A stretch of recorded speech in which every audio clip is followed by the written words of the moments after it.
এই চোখের ড্রপটির দাম প্রায় ৬০ টাকা, কিন্তু অনেকেই না জেনে এটা ব্যবহার করেন। আর সেখান থেকেই শুরু হতে পারে বড় সমস্যা। কারণ প্রেডফোর্ড আই ড্রপ কোনো সাধারণ চোখের ড্রপ নয়, এটি একটি শক্তিশালী স্টেরয়েড আই ড্রপ, যেটা ভুলভাবে ব্যবহার করলে সাময়িক আরাম দিলেও পরে চোখের ক্ষতি পর্যন্ত হতে পারে। তাই আজকের ভিডিওতে সহজ ভাষায় জানাবো প্রেডফোর্ড আই ড্রপ আসলে কি কাজ করে, কখন ব্যবহার করা হয়, কত দ্রুত এটি কাজ করে, আর এর সাইড এফেক্ট কি হতে পারে, এবং সবচেয়ে গুরুত্বপূর্ণ, কারা এই আই ড্রপ একদম এড়িয়ে চলবেন। আমাদের অনেক সময় চোখ হঠাৎই লাল হয়ে যায়, ফুলে যায়, প্রচন্ড জ্বালা পোড়া বা ইরিটেশন শুরু হয়। কেউ অ্যালার্জি ভেবে নিজে থেকেই ফার্মেসি থেকে কিনে এই ড্রপ ব্যবহার করতে শুরু করেন। কিন্তু সব চোখ লাল হওয়া একই কারণে হয় না। অনেক সময় চোখের ভেতরে ইনফ্লেমেশন তৈরি হয়, যেটা সাধারণ লুব্রিকেট ড্রপ দিয়ে কমে না। এই ধরনের পরিস্থিতিতে ডাক্তাররা অনেক সময় এই প্রেডফোর্ড আই ড্রপ প্রেসক্রাইব করেন।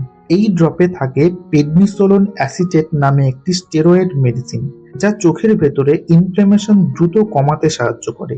এই ড্রপ সাধারণত সিভিয়ার আই ইনফ্লেমেশন, অ্যালার্জিজনিত চোখের ফোলা ও লাল ভাব, চোখের ইনজুরি হওয়ার পর অথবা চোখের অপারেশন বা সার্জারি হওয়ার পর ব্যবহার করা হয়। বিশেষ করে ক্যাটারেক্ট সার্জারি বা অন্য আই সার্জারির পর ইনফ্লেমেশন কন্ট্রোল করতে ডাক্তাররা এটি দেন। তবে মনে রাখতে হবে, এটা খুব পোটেন্ট বা শক্তিশালী স্টেরয়েড ড্রপ, তাই আই স্পেশালিস্টের পরামর্শ ছাড়া ব্যবহার করা নিরাপদ নয়। কারণ দীর্ঘদিন ভুলভাবে ব্যবহার করলে গ্লুকোমা বা ক্যাটারেক্টের মতো সমস্যার ঝুঁকি বাড়তে পারে। এখন প্রশ্ন হলো, এই ড্রপ কত দ্রুত কাজ করে? সাধারণত প্রেডফোর্ড আই ড্রপ ব্যবহার করার কয়েক ঘন্টার মধ্যেই চোখের রেডনেস, সোয়েলিং বা ইরিটেশন কিছুটা কমতে শুরু করে। তবে পুরো এফেক্ট বুঝতে 1 থেকে 3 দিন পর্যন্ত সময় লাগতে পারে। যদি ইনফ্লেমেশন খুব বেশি হয়, তাহলে ডক্টর কয়েকদিন বা কয়েক সপ্তাহ পর্যন্ত এটি ব্যবহার করতে বলতে পারেন।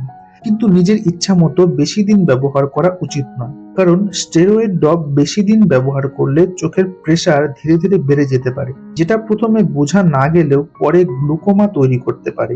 তাই যারা এই ড্রপ কয়েক সপ্তাহ ব্যবহার করেন, তাদের নিয়মিত চোখের প্রেসার চেক করা প্রয়োজন। এই ড্রপ ব্যবহার করার কিছু কমন সাইড এফেক্ট দেখা দিতে পারে। ড্রপ দেওয়ার পর কয়েক সেকেন্ড বা কিছুক্ষণ চোখে বার্নিং সেন্সেশন হতে পারে।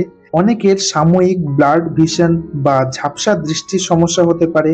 তাই এই ড্রপ ব্যবহার করার সঙ্গে সঙ্গে বাইক বা গাড়ি চালানো ঠিক না। একটু সময় নিয়ে চোখ ক্লিয়ার হওয়া পর্যন্ত অপেক্ষা করা উচিত। আর দীর্ঘদিন ব্যবহার করলে চোখের প্রেসার বাড়া, গ্লুকোমা, ক্যাটারাক্ট বা চোখের ইনফেকশন হওয়ার রিস্কও বাড়তে পারে। কারণ স্টেরয়েড মেডিসিন শরীরে ইনফেকশন ফাইটিং ক্ষমতা কিছুটা কমিয়ে দেয়। এখন খুব গুরুত্বপূর্ণ একটা বিষয় হলো, এই ড্রপটি কারা এড়িয়ে চলবেন। যদি কারো চোখে ভাইরাল ইনফেকশন থাকে, যেমন হার্পিস ইনফেকশন, তাহলে এই স্টেরয়েড ড্রপ ইনফেকশন আরও খারাপ করতে পারে। আবার ফাঙ্গাল বা আনট্রিটেড ব্যাকটেরিয়াল ইনফেকশন থাকলেও এই ড্রপ ডাক্তারের পরামর্শ ছাড়া ব্যবহার করা উচিত নয়। যাদের আগে থেকেই গ্লুকোমা আছে বা চোখের প্রেসার বেশি, তাদের ক্ষেত্রে এক্সট্রা সতর্কতা দরকার। এছাড়া কন্টাক্ট লেন্স ব্যবহারকারীদেরও ডাক্তারের অ্যাডভাইস ছাড়া ব্যবহার করা উচিত নয়। গর্ভবতী বা ব্রেস্ট ফিডিং মায়েদের ক্ষেত্রেও ডক্টরের পরামর্শ ছাড়া ব্যবহার করা ঠিক নয়। এখন আসি এই আই ড্রপের ক্ষেত্রে কিছু কমন মিস্টেক নিয়ে। অনেকেই কি করে, চোখ একটু লাল হলেই নিজে থেকে এই স্টেরয়েড আই ড্রপ ব্যবহার শুরু করেন। অনেকেই ভাবেন ড্রপ দিলে আরাম পাচ্ছি মানে এটা ভালো। কিন্তু স্টেরয়েড ড্রপ সাময়িকভাবে রেডনেস কমিয়ে দেয় বলে আসল প্রবলেম অনেক সময় লুকিয়ে যায়। ফলে ভিতরের ইনফেকশন বা অন্য কোনো ডিজিজ বাড়তে থাকে। আরেকটা কমন মিস্টেক হলো ডক্টর যতদিন বলেছেন তার চেয়ে বেশি ব্যবহার করা। অনেকেই সিমটম কমে গেলে হঠাৎ বন্ধ করে দেন, আবার কেউ কেউ মাসের পর মাস চালিয়ে যান। দুটোই ক্ষতিকর হতে পারে। এর সঙ্গে সঙ্গে ড্রপ ব্যবহারের সঠিক নিয়মও জানা দরকার। ড্রপ দেওয়ার আগে হাত ভালো করে পরিষ্কার করে নিতে হবে। তারপর একটু পেছন দিকে মাথা হেলিয়ে 1 ফোঁটা ড্রপ দিতে হবে। ড্রপ দেওয়ার পর 1 মিনিটের মতো চোখ বন্ধ রাখলে মেডিসিন ভালোভাবে কাজ করতে পারে। যদি একাধিক আই ড্রপ ব্যবহার করেন, তাহলে দুটো ড্রপের মাঝে অন্তত 5 থেকে 10 মিনিট গ্যাপ রাখা ভালো। আরেকটা গুরুত্বপূর্ণ বিষয় হলো, অনেকেই ফার্মেসি থেকে অন্য কারো প্রেসক্রিপশন দেখিয়ে এই ড্রপ কিনে নেন।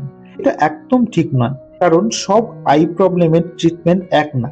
কারো অ্যালার্জি, কারো ইনফেকশন, আবার কারো প্রেশার প্রবলেম থাকতে পারে। ভুল ড্রপ ব্যবহার করলে টেম্পোরারি রিলিফ পেলেও দৃষ্টিশক্তি নষ্ট হয়ে যাওয়ার মতো সমস্যা হতে পারে। অবশেষে একটা কথা মনে রাখুন, প্রেডফোর্ড আই ড্রপ খুব এফেক্টিভ একটি মেডিসিন। এটি কোনো সাধারণ আই ড্রপ নয়। সঠিক রোগে সঠিক সময় ডক্টরের সুপারভিশনে ব্যবহার করলে এটি চোখের ইনফ্ল্যামেশন দ্রুত কমাতে সাহায্য করে, কিন্তু নিজের ইচ্ছামতো বা দীর্ঘদিন ব্যবহার করলে গ্লুকোমা, ক্যাটারাক্ট কিংবা ইনফেকশনের মতো জটিল সমস্যা তৈরি হতে পারে। তাই চোখ লাল হওয়া বা ইরিটেশন হলেই কোনো স্টেরয়েড ড্রপ ব্যবহার করার আগে অবশ্যই একজন আই স্পেশালিস্টের পরামর্শ নিন।